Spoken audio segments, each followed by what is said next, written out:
Doug, what do you and your stupidity have against me getting any sleep?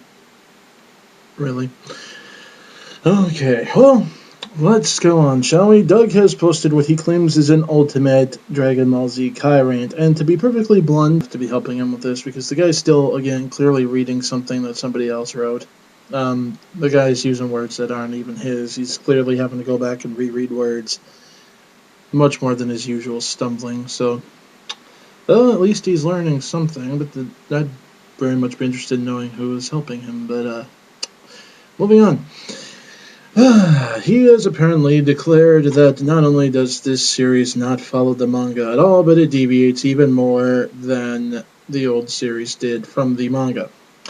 Now, I'm not going to go into great detail how the old series went against the manga, aside from, oh, well, you know, pretty much everything. Uh, entire scenes that were never there that had things happening that didn't happen. King Kai and his whole telling of the story of what really happened to the Saiyans and everything that then later on they have to do about 30,000 backflips to try to explain away. In fact, I don't even think they ever properly do. You pretty much have to assume that's why he did it. Then they have, Piccolo, who literally blew Goku's ship that he came in as a baby into frigging dust. After it showed just a mere picture of the moon, projected it onto the sky, which thus turned Gohan into an Uzaru, thus Clinton pretty much stating that all that they need is to look at a full moon and they'll transform. Yep. So they apparently were going to decide how it worked before the writer finally got around to explaining how it worked. And then somehow they have to say that they have to have Dr. Brief saying that it was in really, really bad shape, but he managed to fix it. How you can piece that back together out of dust without a single part actually being intact? Well, they just say he's a genius, so he can, even though it doesn't make logical sense, because if something's broken to the point where it's literally not even in one piece anymore, not a single part, you can't fix that. But, whatever. The fact that, they never found it, and Dr. Brief actually did find it and said it was banged up but in pretty good shape, and he managed to use it to build a ship off of. Well, there you go. See, that's just it. According to the old series, he actually had to freaking rebuild the goddamn thing, and then use it as a base for it made no sense. But, moving on. He says that the reason that it deviates even more from the manga is because it's got some of the same stuff, some, mind you, that was in the old series. Well, no duh, Doug. They said from the beginning some filler was going to be left in due to, get this, pacing. See, they have to make this into 25-minute episodes. 20 to 25-minute episodes. Meaning that it has to last from point A to point B. And some of the events that happen in when the manga was written, it was not written at the pace of an anime. It was written in the pace of a manga. And so, every 13 pages or so, that's where it ends. They have to find a way to extend what goes on in there at least to a 20-minute episode. Now, the old series, they did it to a ridiculous length. They took it and they took literally one thing that happened in the chapter, or usually like one chapter, and they stretched it into a 30-minute episode. That was ridiculous. You could easily fit the events of like 2-3 chapters into an episode, which Kai does. And sometimes they even have to stretch that out a little bit. But there you go. You got better pacing there. You got what actually happened there. You don't have the writer sitting there second guessing the writer, and deciding they're going to determine how something works. No, you don't have that. So there you have it. That's why that stuff's left in there. As for some of your later claims as to why that's wrong, we'll get into that as we come to it.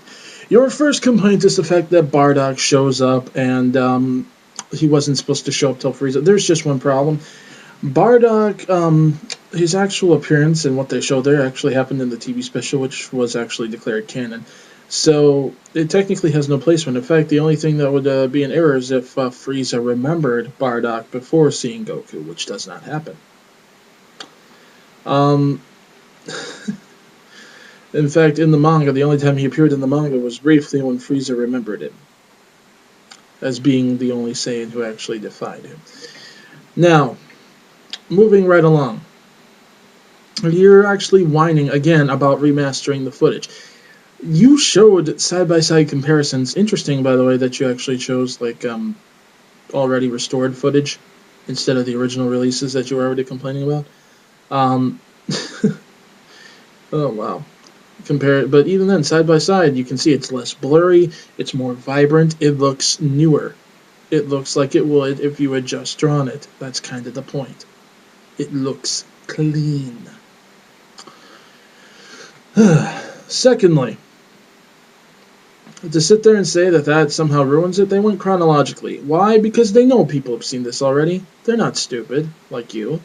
They know that people already know, to an extent, what's going to happen. So they start chronologically. Goku as a child, and since they aren't doing Dragon Ball, they do a brief reintroduction of what happened in Dragon Ball, the major events. Then they pick up the story. And right away you meet Raditz. Right away you find out that, he's not from this world. Right away, all this happens. Same episode.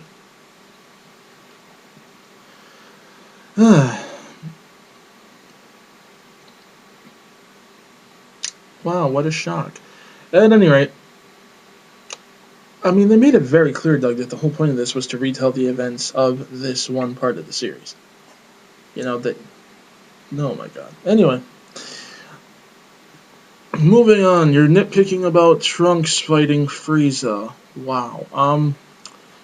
Yeah, they extended it a little bit, again, for the sake of pacing. Ooh, wow, because I'm pretty sure that had the episode ended with, them waiting in the middle of nowhere for Goku, that wouldn't exactly have been an interesting cliffhanger to end it on, would it? No. So they ended it on a cliffhanger of this is the guy who literally just wiped out Frieza and his even more powerful father. Whoop-de-frickin-do.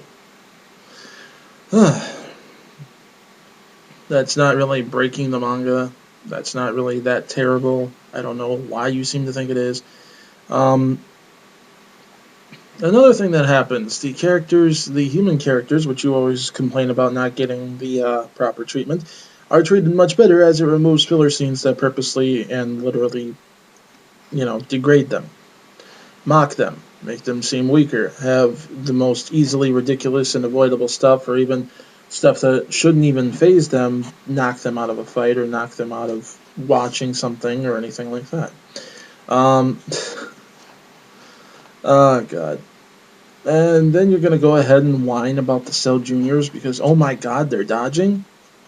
If you noticed, Doug, when they were fighting them on their own, the Cell Juniors, first of all, were playing with them, toying with them. That was clear when they first started fighting them. Just like Cell, they had the same mentality. They were playing with them. They were toying with them. They were screwing with them. Then when they started actually, whooping on them, they got destroyed. They got wrecked. They got straight up pummeled into the ground. The only time they ever managed to be able to get up and catch their breath was when someone else managed to break away from their opponent long enough to knock them off them, and then they could get back up, and oh my god, they have a chance to breathe.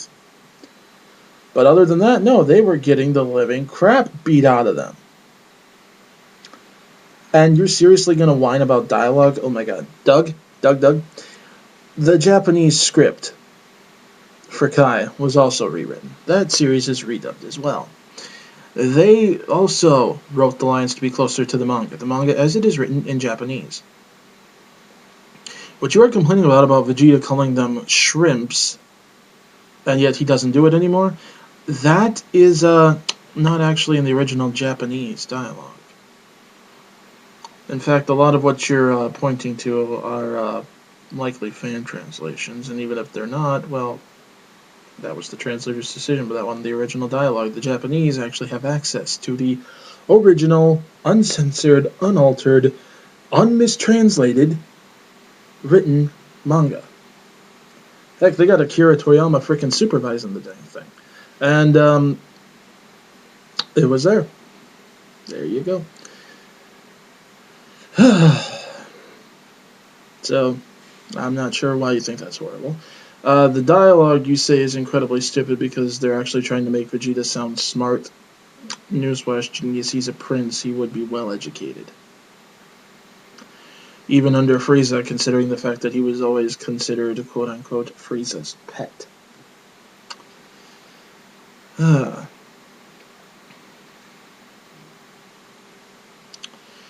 Now, granted, Doug, there are going to be translations that are going to have some variation. I'm going to give you that, and I'm not going to fault you for necessarily thinking that.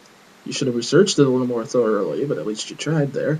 The problem there, again, is that while it does stay mostly the same, it's the same general idea. Yeah, there are times where they dumb down dialogue or simplify it, or at other times try to expand upon it more, and it just sounds weird. It comes off as weird.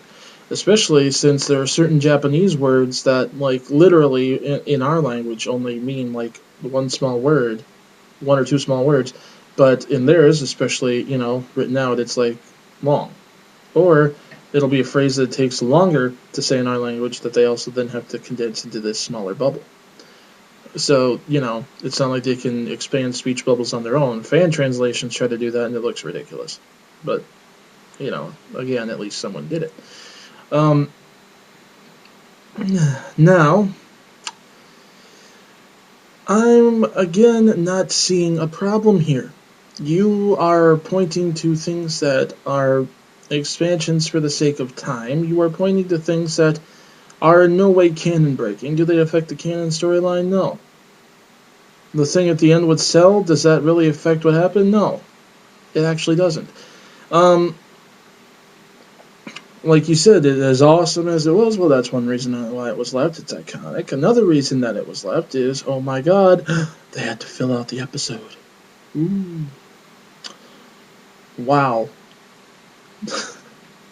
Otherwise, yeah, they're going to have an episode where it ends in the middle of the episode with Gohan killing Cell. And that would just be awkward. So yeah, they did it to pad it out. And it was interesting, it was good, it was emotional, and, well, there you have it. But in the end, yes, some stuff had to be left in for the sake of padding. Some of it I liked, some of it I didn't, some of it, whatever. But it's nothing important, it's nothing serious. The only thing that I really do have any kind of remote objection to that they kept in is the fact that they still had it so that the Kienzan shatters after it hits Cell. The thing literally cannot be shattered. But, again, that's a minor nitpick. The only reason that I'm sick of it is because they usually try to point to it as proof of how weak or how strong comparatively someone is, when in actuality it never happened. But, again, that's a nitpick. That's more of a fan issue, not a writer issue. It doesn't really affect the story in any significant way. So I don't care. Now, again, considering the fact that, yes, this is a lot closer to the manga, yes, this does take out the stuff that specifically contradicts the plot completely. Yeah, Doug, closer to the manga. You're still gonna whine about the voice actors, whoop-de-frickin-do. They were specifically chosen by the man who directed the series in the first place. Some of them had to be recast, as I've explained to you many, many, many times before. Some of them he recast because, well, gee, whoop-de-frickin-do, again, they were roles that he used to have. And he thought, I think this guy could do better with this part than I did. And you know what? He was right for the most part. The guy doing Zarbon actually sounds like it's a natural voice and not a guy clearly trying to sound gay. The guy doing Jace actually has a much more natural accent than Chris Sabat's clearly fake forced one. I'm not really seeing a problem. Again.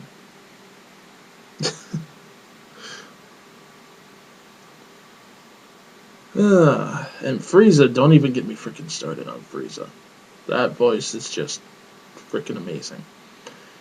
Long story short, Doug, every time you try, you sit there so confident in what you're saying, and yet you turn out to be so full of it. So self-assured, and yet you're just literally standing on the shakiest ground in the world. Really, just give up. Really, please. Save us all a lot of trouble and just stop.